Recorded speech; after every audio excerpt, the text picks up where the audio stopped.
Hey guys, what's up? It's Victor coming back at you. I apologize, I have not been on here posting videos like I thought I would be. I did get a little bit lazy and it took me a while to get settled into a new city. So that's totally my fault. I'm also having a hard time learning how to use this software and these program productions to make these videos. So if anyone has any tips or anything they can hand me over, please feel free to leave comments. I'm totally up for it and I appreciate all that. But in this short video, I want to focus on why I chose nursing, and I want to go ahead and break that down a little bit. So part one that I really want to talk about is after high school. I just feel like this plays an important part in my career choice and the choices I made so far. Now, for anyone who doesn't know me, in high school, I wasn't the brightest student. I wasn't the best kid. I was honestly a troublemaker, and I really had no ambition whatsoever. And after high school, I just didn't know what I wanted to do either. So I just went to college like everyone else did and just attended business. Everyone was doing business, so I jumped on that wagon as well. I wasted about a year of my life doing business, and I just realized I hated it and I was unhappy with that. Then I just dropped out of college and I just focused on work. And at that time, I was just working call center jobs that paid the most without a college degree. Yeah, I made decent money, and then I got laid off. And I realized, okay, well, what do I do now? I can't go back to another call center and start from ground zero. And luckily, around that time frame, I had my calling, my nursing calling is what I'm gonna say. So around that time, my family members was involved in a bad car accident, and they were required to be flown to a level 1 trauma center back at home. And I remember I was one of the first family members to show up there, and I was in the room sitting there, and I just remember I was being so observant of what was going on. And it was like vivid. The nurses just ran in. They were cleaning my cousin's wound. She had gravel on her back. I remember they were doing IVs, trying to get medicine, and they were trying to calm people down. And I just looked out in the unit, and it was just chaos everywhere. But I kind of enjoyed it, and I kind of liked it. And then that's when I realized I want to do nursing. Like, in my eyes, those people are badass. And that's when I started doing a little digging, a little investigating. And I found a nursing school.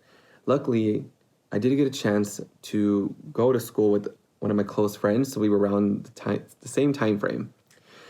And I just remember nursing school is the hardest thing I've ever done.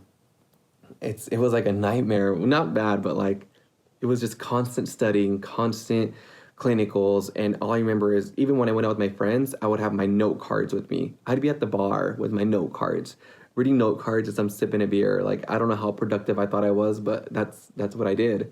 I would sleep in my car during breaks. I would drive an hour away for clinicals and then drive an hour back.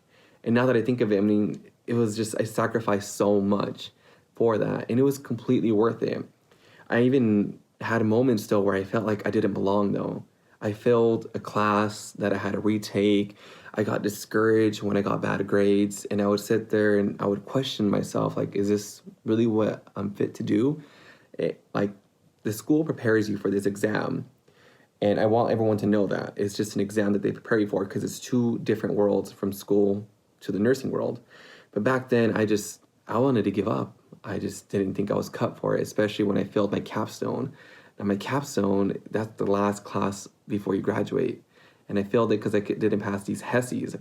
Now, HESIs are these exams that prepare you for the NCLEX, which is a state board exam that you need to pass to get your nursing license so you can practice. I failed that. I didn't graduate with my friends. I had to retake the course. That was a 3-month course. And then I had my capstone in jail. And that was an interesting story. I mean, I didn't want to do a nursing home, and I picked jail instead. And now this brings me to part 2, which is currently a phase I'm in right now. And it's just, I'm going to talk about opportunities and growth that nursing has offered for me. So when I first graduated college, I always wanted to be an ED nurse. I started off in med-surg, which is pretty much where all the new grads kind of start. It just helps you get the foundation of nursing. It helps you time manage, and I just did it. I mean, everyone was doing it, and I really couldn't get into specialty. It was really hard to get with no experience. A lot of places require experience, but how if they don't give you a chance to get experience?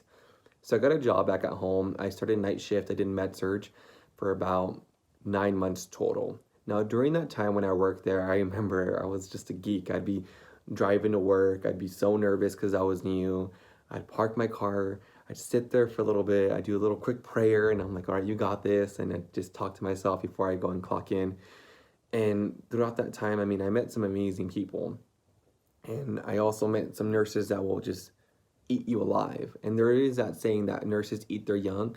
And trust me, like there is bullying going on, and it's just frustrating when you want to go to your peers, and it's just this constant tension, is what I want to say.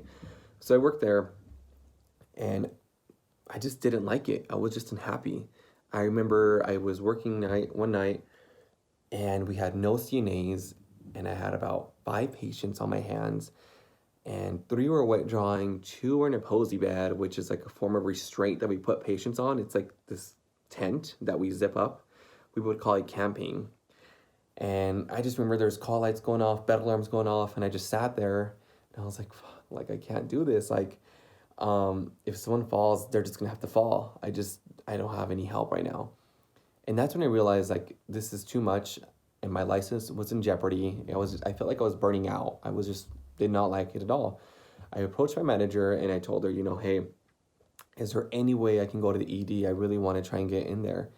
And this is a message I really want to carry out is don't let anyone build obstacles in front of you or tell you can't do something. And that, I don't know, that's my biggest pet peeve when people say you can't, you're not ready, and they just leave you there and they never give you the foundation or give you the steps to become better. And that's exactly what she did. She said, no, you need 2 years in med surg in order to get to the ED.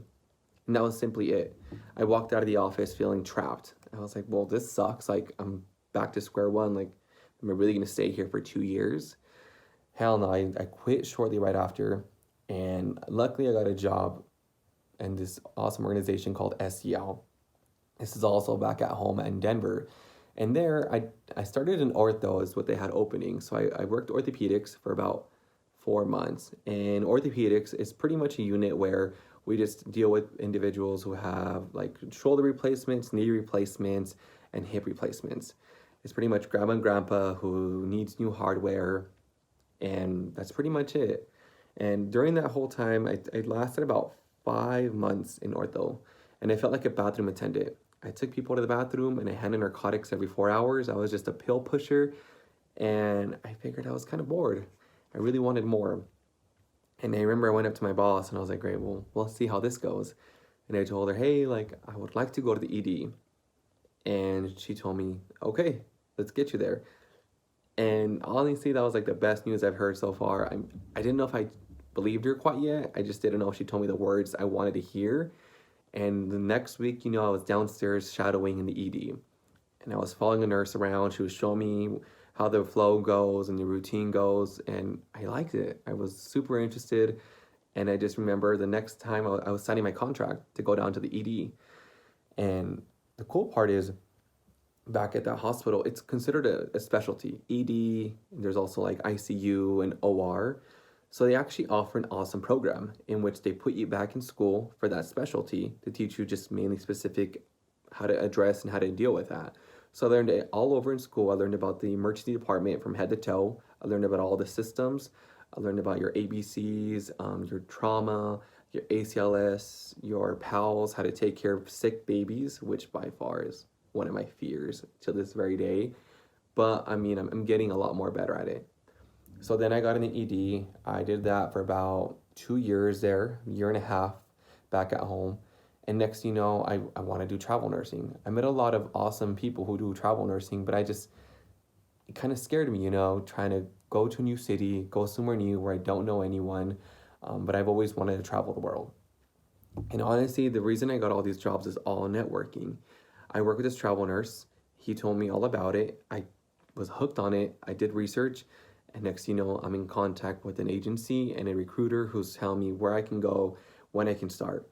That's exactly what I did. Currently, right now, I have about 4 weeks left in my contract right now. This is my first assignment. I'm out in Bakersfield. I'm working at an ED, and it's pretty cool. It's different. It's a whole different environment just because where I'm at. I'm like in the middle of this farmland, so it's just a different crowd. And what I want to get across as well is with the nursing aspect, you can do pretty much whatever you would like to do. It opens so much opportunities. You can do surgery, you can do Botox, fillers, clinics, you can do hospice care, you can do Monday through Friday. And it's just, there's so much variety that you can choose one. That's the one thing I love about this career. I said I'll do ED for a while until I'm burnt out or until I feel like I can't do it no more. Then I'll do something that's a lot more chill. And this is step 3, my plan. So right now, like I mentioned before, my contract's about to be done. I have some very exciting news. I get to pick my new spot, I guess, here real soon. I don't want to say much about it. I don't want to jinx myself, but I'm hoping now that I put this one assignment under my belt, it gives me that experience that I needed so other facilities can look at me. So now I can go to the city that I really want to go to. I also want to finish my BSN. I got 4 classes left, and then I'm actually thinking about taking a year off a little bit. And I was hoping maybe doing Flight for Life nursing. I have some amazing friends who do this as well, and to me, honestly, like that's fascinating to learn about critical care nursing and learning about drips and learning about how, you know, as ED nurses, we learn as you stabilize a patient and then you get them out of there. But what do we do after? I want to know what happens when you get them out of there. Like, how do you keep people alive? And that's where I'm trying to go next. I really want to learn critical care nursing. So hopefully I'll let you guys know if I do this whole Flight for Life. But that's it for this video, guys. Thanks for watching. I hope you really did enjoy it. I'll be posting more videos. Hopefully every week is my plan and my goal. If you like the content, let me know. If you have any questions as well, shoot them at me. Like I said, I'm kind of new to this stuff as well, so bear with me. Otherwise, please subscribe to my channel, and I'll keep you posted on more content. Thank you.